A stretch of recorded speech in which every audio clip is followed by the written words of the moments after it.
Hey folks, Randy here doing cut and trim. So I did a video like a week ago or something at this point saying April and May, specifically April, is when you get all the crazy people that start calling you and reaching out for lawn service, and they're just nothing but trouble and you need to move on from them as quickly as you can, yada yada yada. I just had my first one. So, and this one, it was nothing bad happened. It was just weird. So I have a lawn on this particular road, and a townhouse community just opened up, like in the last 6 months. Literally just right, like, 200 feet down from where my customer is. And so I got contacted by someone that lives in that townhouse community. Hey, can you, we'd like a quote on lawn mowing. And I was like, yeah, sure, perfect. For me, townhouses are easy money. They take like 10 minutes, $35. Perfect, So I do the whole thing up. I send them the service agreement for lawn mowing, and they accept it, put their credit card on file. We're like, great. So this happens on a Monday. Okay, it didn't actually happen on a Monday, but I just wanted you guys to get a feel for the time frame on all this. So this whole interaction where they sign up, put their card on file, happens on a Monday. I go out to mow their lawn on Wednesday. I drive out there, I pull up to the property, and it has been very recently scalped. The lawn looks like somebody cut it down to like an inch or something. Like it's, like they killed all their grass, basically. Not killed it, but it's definitely jacked up. And so it's only like that long. They didn't trim it or anything, but and so my first thought, because they were on an end unit, my first thought was like, well, I wonder if the guys that take care of the HOA, the common areas, I wonder if they mowed it. But I was looking around, I was like, no, none of the other common areas have been mowed. So these folks obviously mowed their lawn very recently.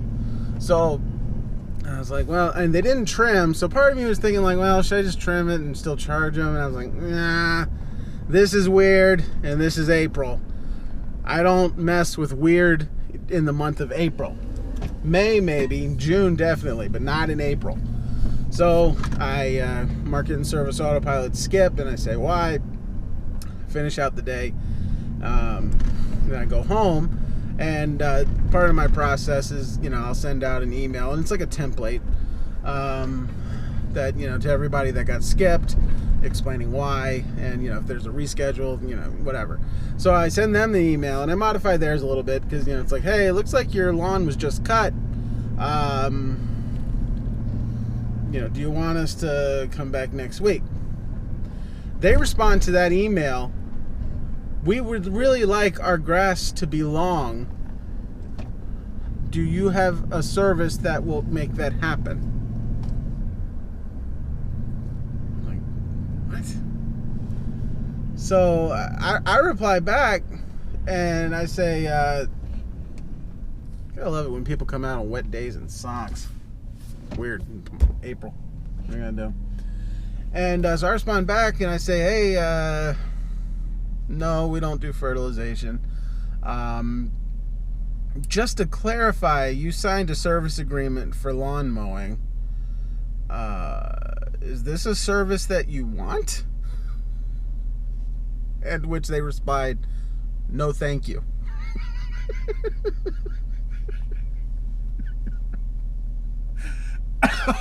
What in the world? So on Monday, you signed a service agreement for lawn mowing. Like, you went through the whole process. You filled out the form on my website. You got the service agreement. You accepted it. You logged into the client portal, put your credit card information in, hit submit, all that. You did all of that on Monday. And then I guess went out right after that and mowed your lawn. and on Wednesday asked if we were a fertilization company. And when I said no, they were like, well, we don't want you tomorrow long. What in the world is going on here?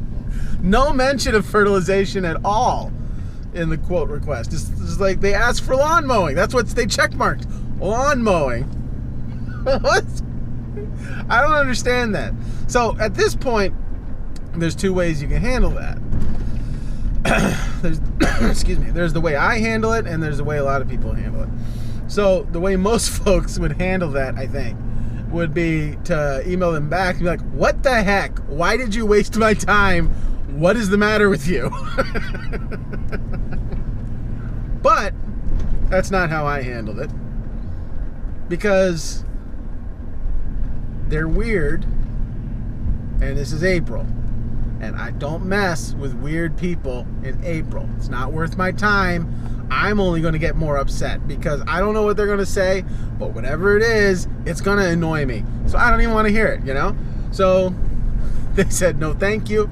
I responded back. I was like, okay, I'll take you off our route. Have a good one. I'm like, what in the world? So weird, man. But, you know, that's just what it is, man. When you're mowing lawns in April, there's just those weird folks, and like there'll be more. You know, like I'll get a couple more of those. This was actually a pretty mild one. This was a weird one. It wasn't like an enraging one or a frustrating one. It was just, this one was just weird. But you know, that happens every couple. Like every April, that'll happen like 3 or 4 times. Just something off. And you know, you can either get upset about it and get all fired up, or you can just be like, well, it's April, whatever, and just move on. So that's what I'm doing. I'm just moving on. You know, I don't know what their deal is. Not really my problem. So I'm just here to make money, and I'm not gonna make money on their property. So I don't know. I just wanted to share that with you guys. Thought it was mildly amusing, and figured I'd share. People are so weird, man. I hope you guys are doing well. I hope you're staying busy. This is Randy with Dolan Cut and Trim. Have a good one.